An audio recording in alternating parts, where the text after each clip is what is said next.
All right, welcome back to the channel. Got the new setup going, new lighting setup. Got a monitor right there that is way above the eye line. You just can't look at it, gotta focus. Let's break down my last video I uploaded.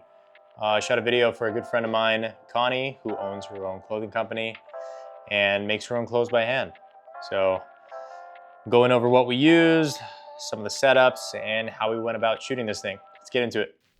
Okay, first, location. So we shot this at her studio where she actually makes her clothes, and it was very easy to capture the process because that's where she actually does it. So it was just a matter of trying to do it creatively and to tell her story at the same time. One of the main struggles, as you can probably tell from the title of the video, was filming this in such a small space. Her studio was filled with sewing tables, multiple sewing tables, this huge workbench, her computer desk, mannequins, all the supplies and materials. So she filled up the room quite nicely with her own equipment. But on top of that, we had to bring all of our equipment, which mostly stayed in the hallway, and then the crew, which was about like 5 or 6 people. Pretty small space to do all this. So the way we went about it is that we picked stations within the studio space. So sewing tables were one little station that we'd film, move everything over, set up the lighting, and shoot that out. Move over to the workbench / mood board, move everything over, set that up, shoot that out, move over to the mannequins, same thing, rinse and repeat. But it was so much more efficient doing it that way rather than jumping all over the place. And it gave us a chance to try and capture every little bit of the room. It being a small space, I still wanted to feel like there was a lot in there, and I didn't want it to feel repetitive with the shots, especially with the backgrounds. All right, next up, gear. For the gear, we used the Red Raptor X paired with the DZO Kata Aces, as well as the DZO 50 and 100 of the 100 millimeter of from the RLs. So huge shout out and thank you to Gerard for letting us use his camera and lenses. Now, usually when I think of small spaces, my mind would go to like, oh, I need wide lenses. But I actually did the opposite. I went with deeper and longer focal lengths, more shallow depth of field. AC did not like that at all. But the reason I did that was because I felt with a wider focal length, I would be able to see the background that much more. Even if I was close up to Connie's face, I would still see a lot of the background. With a longer focal length, if I'm really punched in on a close up of her face, I'm getting a different background if I'm shooting her this way, and if I'm shooting her this way. So it gives me that much more options. And again, I don't want to feel that repetitive shot. I've seen this wall a million times in the edit. I really didn't want that. So it's definitely something I learned, and it's definitely a look. Not for everybody, not for every video, but for this one in specific, it worked out for me. And for lighting, we definitely brought gear that was too big for the room. I have an 8x kit, and I wish I had a 6x kit. 2 feet could have literally made the big difference. But for the majority part, it was just trying to shape and wrap light. One side of the wall was all windows, and it made it very easy for lighting because all we had to do was diffuse it, push in some neg for contrast, and then we had the Nanlite 720B, Aperture 300D Mark II, and the Falcon Eyes, and all those we're doing is just wrapping the light on Connie's face a little bit more, just giving just a little bit of punch on different little setups. But for the most part, if I didn't have any of that, if I just had neg, or if I just had diffusion and the windows, I would have been fine. Textures. One thing that I try to keep in mind, and I will admit I'm very bad at this for a lot of other shoots, was capturing textures.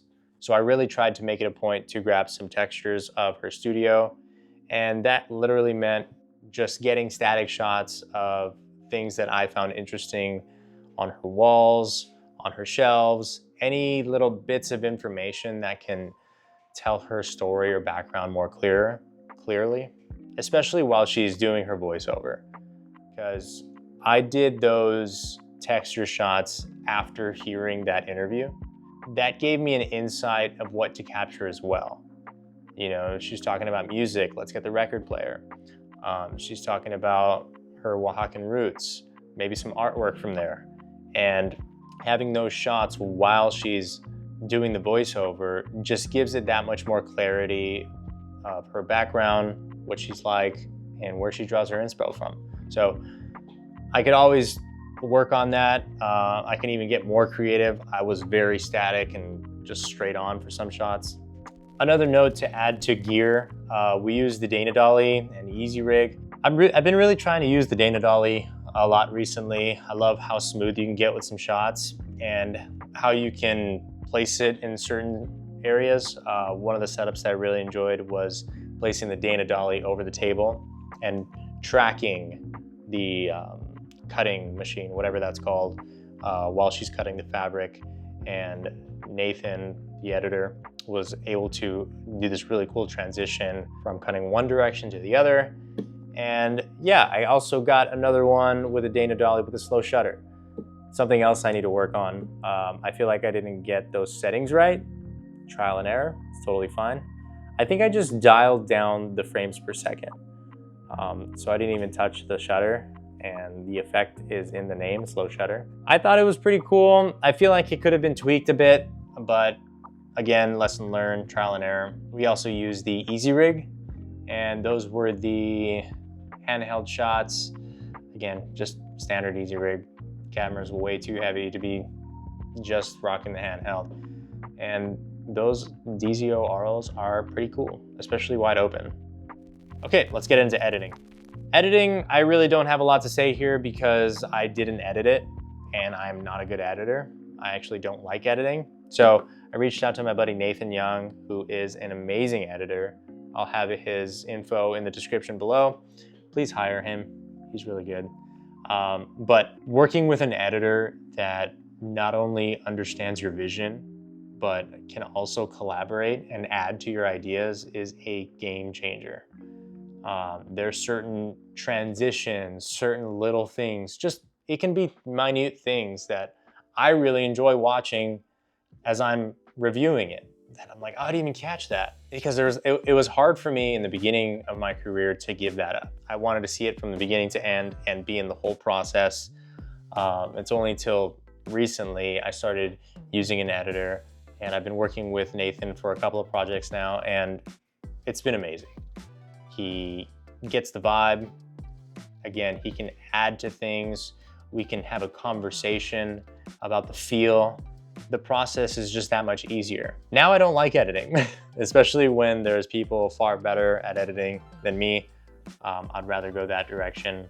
So again, working with small spaces for me helped out a lot with shooting with deeper, longer focal lengths. Capturing the small, subtle things as well. You're always seeing different backgrounds, especially with a video that has a pace like this. Granted, not every video is going to be like this, so I can't say that this exact tip is going to work for you, but try it out. See how you like it. I actually want to try a different scenario where I actually do use wide lenses, and I want to see if that theory actually makes sense and I can see it. It makes sense in my head. That's what I was thinking in pre-production. Looking back at the video, I only have 3 to 4 wides in the edit. The rest are close-ups. So something to keep in mind, a different style you can say to have in the bag of tricks. And yeah, that's pretty much it. I don't really have too much to add on that aspect. Okay, I feel good about this. Let's end it, yeah? Cool. Looking at the monitor again, love it.